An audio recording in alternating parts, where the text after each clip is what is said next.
Okay, so hello everyone and welcome to today's session. I am Bhavesh from the Swift Enterprise Product Management team. I know the past few weeks have been tough for many of us, and I hope you are in good health and safety while you are viewing this.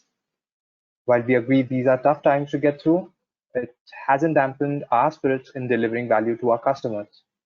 The Swift Enterprise team has worked hard to deliver a whole lot of new features and enhancements over the past few releases to help you on your agile transformation journey. In today's session, we will give you an overview on all that we have delivered in the first quarter of this year. We will get into the details of what all new features and enhancements that we have done in the area of AI, Agile, mobile, REST APIs, and other areas of the application to help you get a better experience overall. On a separate note, we are sure the number of virtual meetings and conference calls would have increased significantly for many of us. So this time around, we are simply sharing the recording with you so that you can watch it at your convenience. And we would definitely love to hear from you. So please feel free to get back to us in case you have any questions or you have any feedback for anything that we will be going over today. Our support teams will be there to help you around with it. Okay, so the agenda for today's session is we'll first look at how the AI-powered chatbot is going to help you know the status of ongoing releases and sprints without having to navigate through any of the sprint burn down charts or the release burn up charts. And while you have the AI similarity feature enabled for your work items, you can ask the SwiftBot to look for any similar work items so that you can understand how that work item can be dealt with in a better manner. On the story mapping module, what we have done is we have expanded the scope of the story map so that you can create cards across different projects. You can define the card types which should be applicable across these projects that can be added to the story map, and also map the releases and sprints of a specific project that work items are going to be delivered eventually. Along with that, we have provided the zoom level adjustment for the cards on the execution board on mobile app. Of course, while all this is possible inside the system, we would do to get the best out of it across other systems in your ecosystem. So first up, what we have done is we have brought in a new set of REST APIs that will help you connect with your SwiftReports table data. So you store a variety of information in our SwiftReports tables. So you can fetch that data using these new REST APIs and even make modifications to those tables based on what your other systems would like it to be.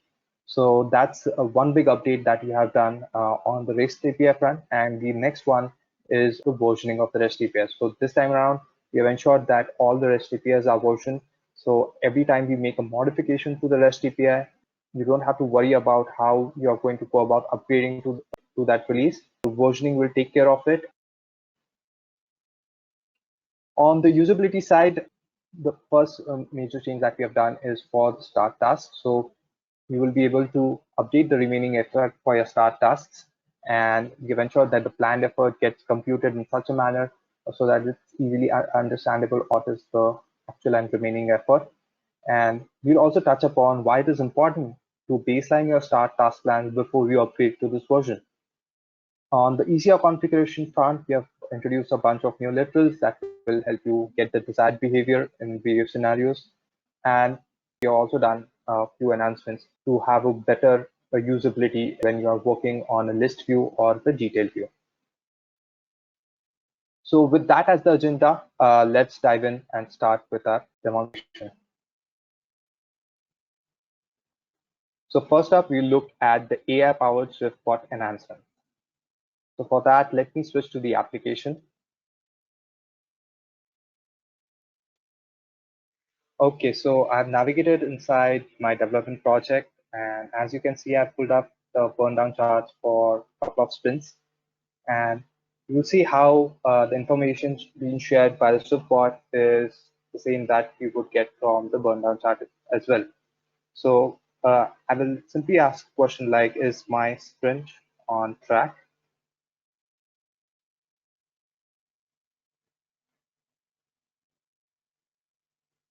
and it will ask me to select a sprint. So in this case, I'll select Spartans first.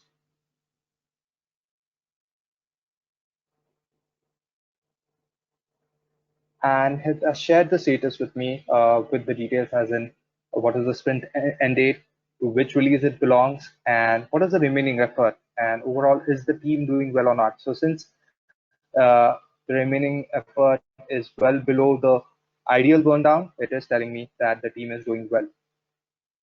So let me try it with another sprint now. Sprint on track. And this time I'll select another sprint, the magic squad.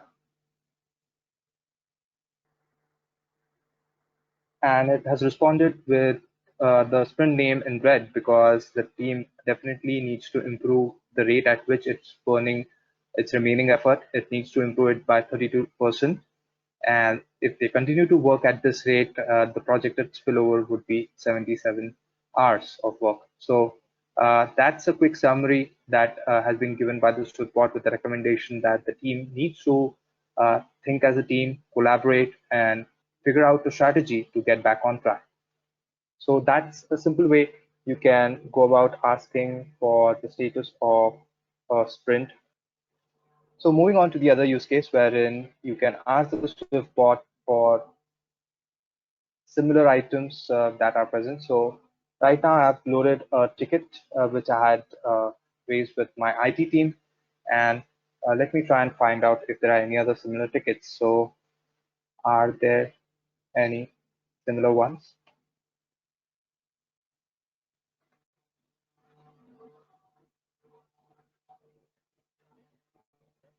And it has returned a set of tickets which are related to the upgrade of the Swift Enterprise setup that I'm been using. So all those tickets which I had raised with similar content, it has shown up as a response to my query here in this report. And I can also click on them and view the details of the item. So that's how you can also make use of the SwiftReport to look for any similar items that you have been working on. So this way you can navigate to any other defect, you can navigate to another action item and ask the SwiftBot to look for any similar items, and it will return the results. And with these similar items in view, you would have a better understanding of how to deal with that action item or a defect, considering a similar defect or an action item has been dealt with before.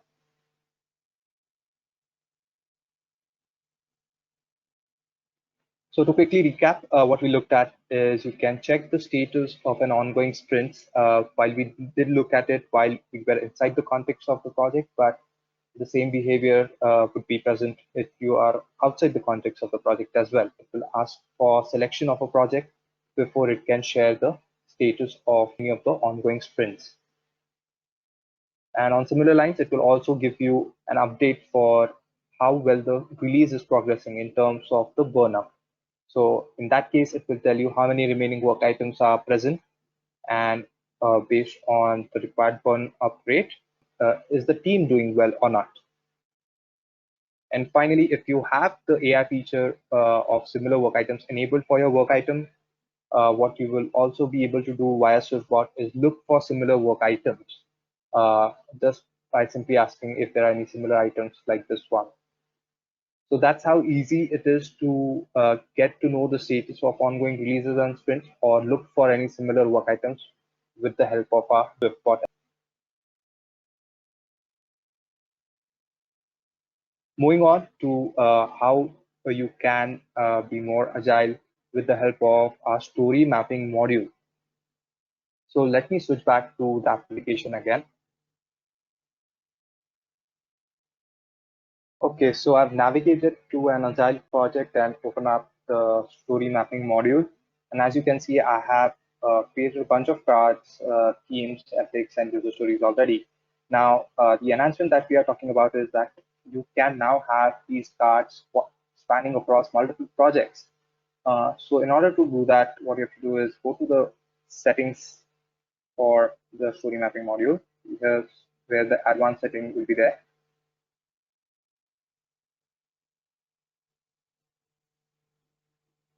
just like I have added the Access Capital development project, what I can also do is I can go ahead and add maybe say Access Capital R&D department here as another project to which I would like to have cards in the story map. So you can decide the projects that should be available for addition of cards via the story mapping module. The next step is to decide on which card type should be available for addition here. So in this case, uh, I have a set of cards configured for the Access Capital roadmap planning project. That is where the product management does all the planning. So the themes and epics are going to come from there. The development work is going to happen in a different project. So that's why I have the user story enhancements and technical stories being developed and created as part of the Access Capital development project. And on similar lines, for my Access Capital R&D department, I could select any other work item type here, which should reflect on the story mapping module.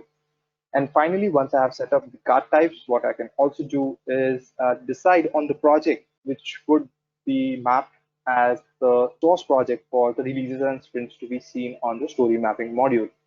So in this case, I have selected the development project again because that's where a bulk of my development would be happening.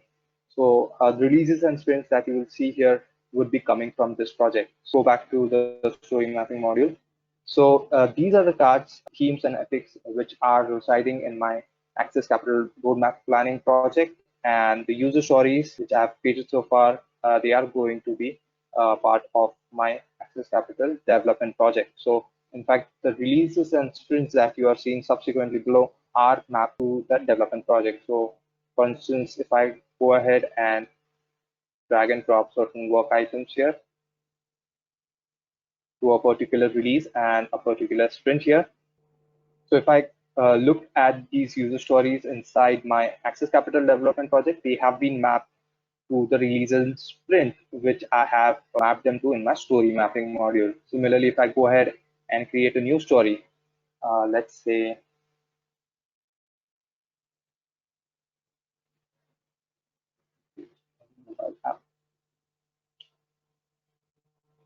so that's another story which I've created. And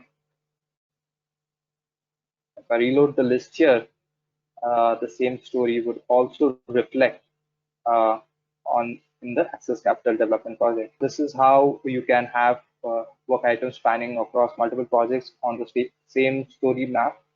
In fact, if I go to the story mapping module inside this project, I'll get to see the same story map that I'm able to see in the roadmap planning project. So this is a shared story map across those projects, which is going to have work items across the board. So moving on to the next enhancement that we have for the mobile app on execution board, let me switch to the mobile app. Okay, so I have logged into my mobile app and opening up the execution board. Now, this is how the cards look like on the execution board. And what we have done here is we have provided the option to uh, change the zoom levels of the card. So you can tap on it and increase the zoom level. So you get to see the important attributes that you have configured to be shown up front so that you don't have to go to the details view of the card to see them. So I get to see the size, the sprint, the effort, the release, important attributes that I've configured here upfront on the card.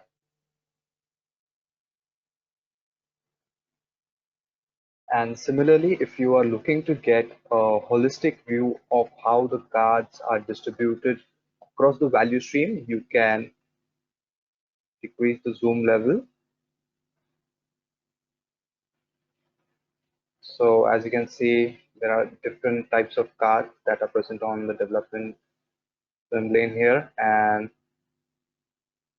the bugs and the enhancements seem to have made good progress, but there are still quite a few user stories that are present in the ready column. So if you're just trying to get an overview of how the cards have progressed across the value stream, you can make use of this zoom level.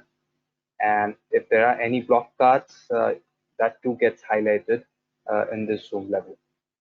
Okay, so to quickly recap on the agile updates that we saw earlier, we first looked at how you can go about adding other projects as part of the story map module. And you can also go ahead and decide which are the item types for each of those projects that should be available for work item addition.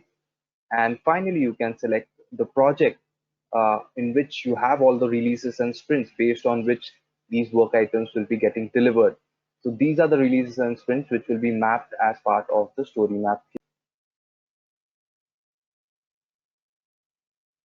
And then we looked at how you can make use of the different zoom levels that we have on the execution board on mobile app, so that you have more details available upfront for the cards. And if required, you can also get a very high level view of how the cards are distributed across the value stream. So moving on to the next section, wherein we would like to show how we have enhanced the REST APIs that we have for Swift Enterprise so that you can do more across systems. So the first important update that we have for the REST APIs is that we have now started versioning our REST APIs. So you no longer have to worry every time you upgrade to the latest version. You can continue using the REST APIs that you are using currently, and you can plan the upgrade to the next version of the REST APIs based on the changes or the modifications that we have brought in the newer versions. Of course, we wouldn't be able to support the older version for a very long time. So the support for the old version of the REST APIs will be limited up to 6 months. And as part of the first version, what we had done here is that we had changed the input format for a whole lot of APIs from string to JSON array. We introduced a new REST API to get the masterlet details. And we also updated the reassigned team members to project in bulk REST API so that you are able to provide the project role while you are reallocating a team member to a project. And coming to the big update that we have been getting requests from many of our customers is the introduction of REST APIs to update and fetch data from the SwiftReport tables. So we understand that you are storing a whole lot of information, a variety of information in your SwiftReport tables that is configured as part of your work item instances of reports. And this is vital information that can be utilized not just in our application, but in other applications as well. So you would like to pull data, do slice and dice based on different columns that have been configured as part of the table. So you will be able to fetch the SwiftReport table data with the help of our new REST APIs that is going to help you get the latest information as well as fetch that information from the SwiftReport tables. And this is just not limited to getting that information from the SwiftReport table. If there is a need where you would like to update some of the dynamic tables that we have configured as part of that instance, you can go ahead and modify, add, and delete rows as part of that table data so that the other systems are also able to update our application as per your business needs. So in order to demonstrate this capability, let me switch back to the application. Okay, so what I've done here is I've navigated inside a project and a project status report in it. And I'm looking at some of the defect analytics that has been configured using the SwiftReports framework. And as you can see, I have the count of defects being shown here across releases in a summary. And I'm also seeing some important attributes of the defects that have been logged for the 1.1 release here. So I'm getting to see these defects, and this information, if I would like to fetch it and use it in another system for reference, now that is possible with the help of the REST API. But before we do that, it is also important that you get the latest set of information here. So in this case, for example, you are looking at there are 34 defects for the 1.1 release here. Whereas if I navigate to the listing view, what has happened so far is there have been 35 defects for the 1.1 release so far. So in that case, what we would do is we would first like to regenerate the report so that you have the latest information available here. So that too is possible via the REST API. So for that, let me navigate to the Swagger documentation and try out updating the table here. So what I've done here is I've navigated to the ECR service group of REST APIs. And within that, I've provided regenerate ECR segment for item REST API, wherein I've provided the details such as the project code, item code, uh, the segment to which the table belongs, and uh, that is the segment that would be regenerated. So I'll say execute here. And if I look at the output, you would see that it is shown as success. So let's say I refresh this segment again. I'll see that the defect count has updated to 35. So that's how you can refresh the data or the computed data that you have as part of your Swift reports before you go about fetching that information. So now that we have the latest set of information in the tables, we'll go ahead and fetch it as well with the help of a new REST API. So for that, I'll make use of the get table REST API. Minimize this one and open up the get PCR data API and say try out. Here too, I'll provide all the necessary details. For example, the project code, the segment name, the table from which I would like to fetch this information. If you would just want a specific set of columns to be returned, you can do that, or you can use all like I've done here. And the authorization code means this work, and I'll hit execute here as well. Now, as you can see, it went about successfully, and I have the same information being returned with the column name charts. I can see the release name, release date, the ID, the defect count, 35, which was the latest information on that item, and so on and so forth. So all this tabular information is available to me with the help of this new REST API. Now, it's not just about getting the information, but there are times that you would like to update it as well. So for example, what we have here is a resource planning section wherein you are requesting for a set of resources, or this information could be coming from external HRMS system. In that case, you can go ahead and make updates to this table as well. So let me open up the REST API, add and modify rows in this table.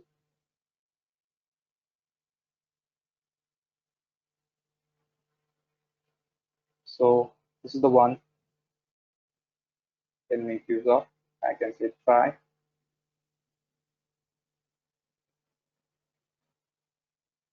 Here too, I'll tell the token again.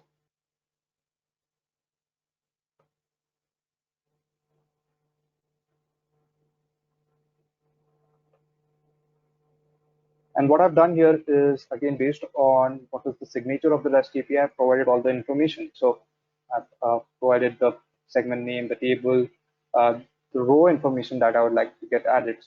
So based on the columns which are part of this table, role being the mandatory one, I will provide the rest of the details. So in this case, you can see that I've provided two sets of rows, one for the host developer and one for testing analysts.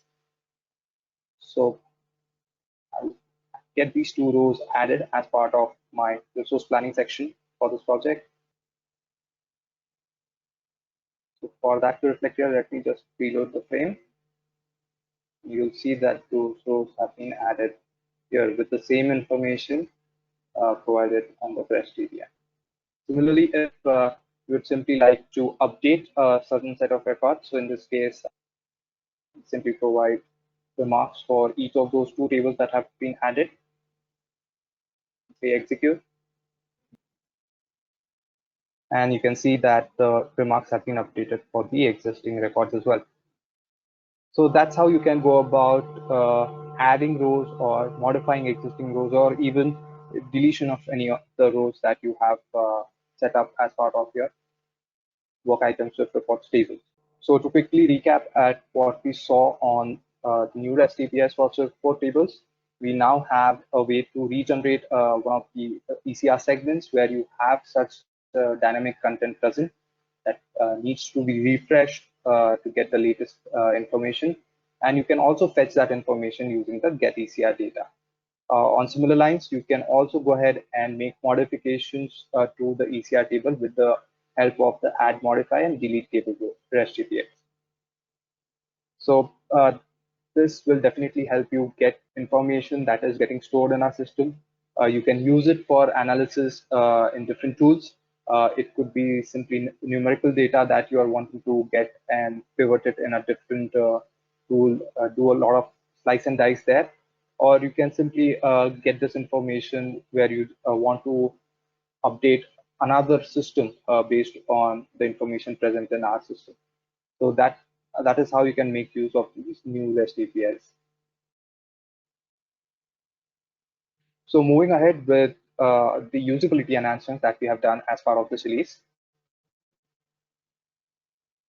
So first up, we will talk about how task effort management has been streamlined for start kind of tasks that we have in our application. So for this, again, let me switch back to the application. Okay, so what I've done here is I've opened up the timesheet for one of my start-based tasks.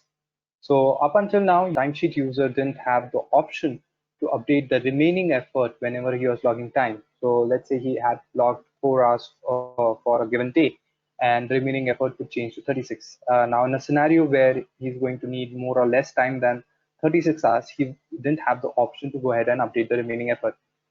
So this we have allowed as part of update for 6.6 version. He can go ahead and make an update. Let's say he still feels that he needs to work for 40 hours more instead of 36 to get the job done. And the moment he does that, what will also happen is the remaining effort cell will be highlighted. And if the timesheet user hovers over it, so that he gets to know that how much he has increased the remaining effort in scenarios like these. So once he has done the update, of course, we would also send it for approval. So let's say in this case, he has routed the timesheet for approval. And I've opened up the timesheet approval in a different screen for the timesheet approval here. Even when the timesheet approver is viewing his timesheet, he will see that he has modified the remaining effort than what was the auto computed effort. So in this case, instead of 36, he has asked for 4 hours more as the remaining effort. And based on this information available to him, the timesheet approver can decide to approve or reject the timesheet. Now, important thing to note here is that the planned effort for the task is 40 in this case. So another thing which we have ensured so that the remaining effort is always respected from the point of view of the timesheet user. The planned effort will be the sum of the remaining and actual effort. So once you have approved remaining effort, which is going to exceed the planned effort is bound to increase accordingly. So in this case, let's say I approve it.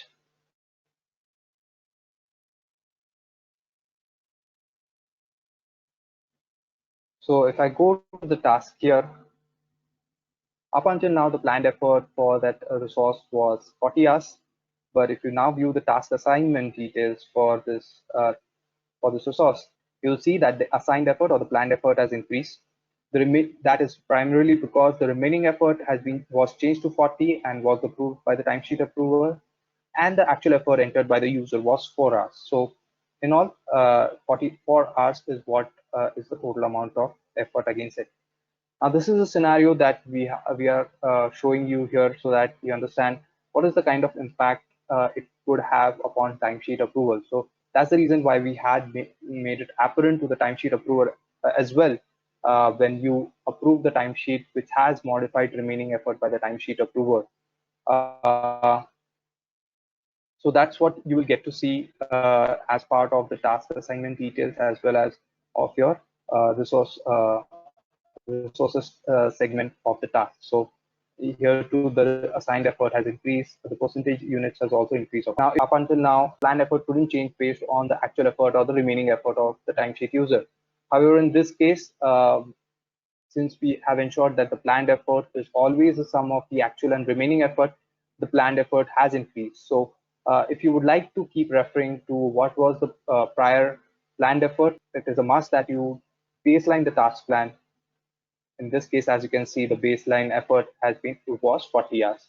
So it's important that you do this before the upgrade, because once you have upgraded to this version, this behavior will be enabled. You do a simple checkout check-in of your task plan. The same computation logic of planned effort being the sum of actual and remaining effort will also apply, and that would lead to increase or decrease of the planned effort accordingly. While we saw a scenario where the remaining effort was increased, but there is a good possibility that the resource has logged more effort than what has been planned. So even in that scenario, the planned effort will shoot up accordingly.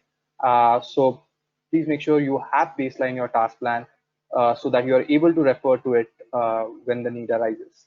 So just like the timesheet user had the ability to update the remaining effort against his MSP-based task plans for agile to-dos, he now has the ability to update the remaining effort, and the same would be respected whenever you are getting it approved. It would become part of the equation to ensure that the planned effort is the sum of actual and remaining effort. So the planned effort upon approval is also reflecting 44 here. So it always tallies up when you are looking at it once the timesheet has been approved. Until the timesheet has not been approved, this may not match up in the manner as I spoke about it earlier. But once the timesheet is approved, the remaining effort highlight will be removed, because now that it has been okayed by the timesheet approver, there is no longer a need to highlight it. And in fact, if I go ahead and continue to log more effort against it, it will decrease accordingly. So the remaining effort entered by the timesheet user will be given the precedence. And if in case the timesheet user doesn't change the remaining effort explicitly, it will continue to get computed in similar manners. So to quickly summarize what we looked at here, the timesheet user now has the ability to update the remaining effort for your start tasks. Upon hover, you will get to know what was the original remaining effort. In fact, we are also ensuring that an activity log has been generated for the timesheet whenever the timesheet user has updated the remaining effort. And of course, it is also highlighted with a different background color until the modified remaining effort gets approved. Of course, upon approval, we are ensuring that the actual and remaining sum is what is the planned effort for the task assignment. And finally, as I highlighted earlier, the important thing is to ensure that you are baselining your task plans before you upgrade to this version. The reason being, upon first checkout and check-in, that would happen upon upgrade. The same computation logic of planned effort being the sum of actual and remaining effort will be applied for all open task assignments. So the planned effort for such task assignments may change based on what has been the actual effort logged.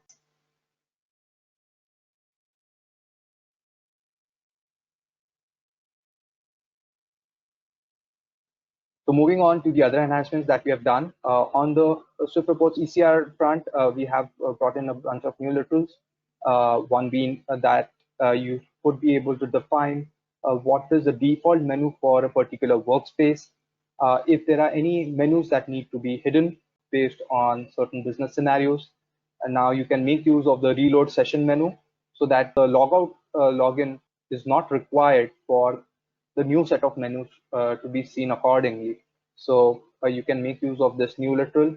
And if you would like to set the timesheet superior with the help of our ECR framework rules, we have introduced a new literal for that as well.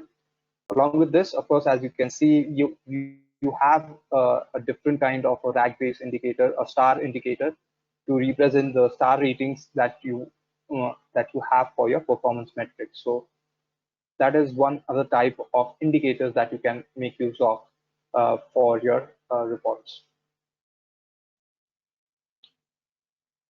And on the work item front, what we have done is if you have configured field description for some of the fields that may not be easy to understand for a new user, that information will also be available as part of the XLS export. So if you click on the column name, you will get to see the same field description or the guidance that you have provided for that field, so that the end user understands better what kind of detail is required as part of that field.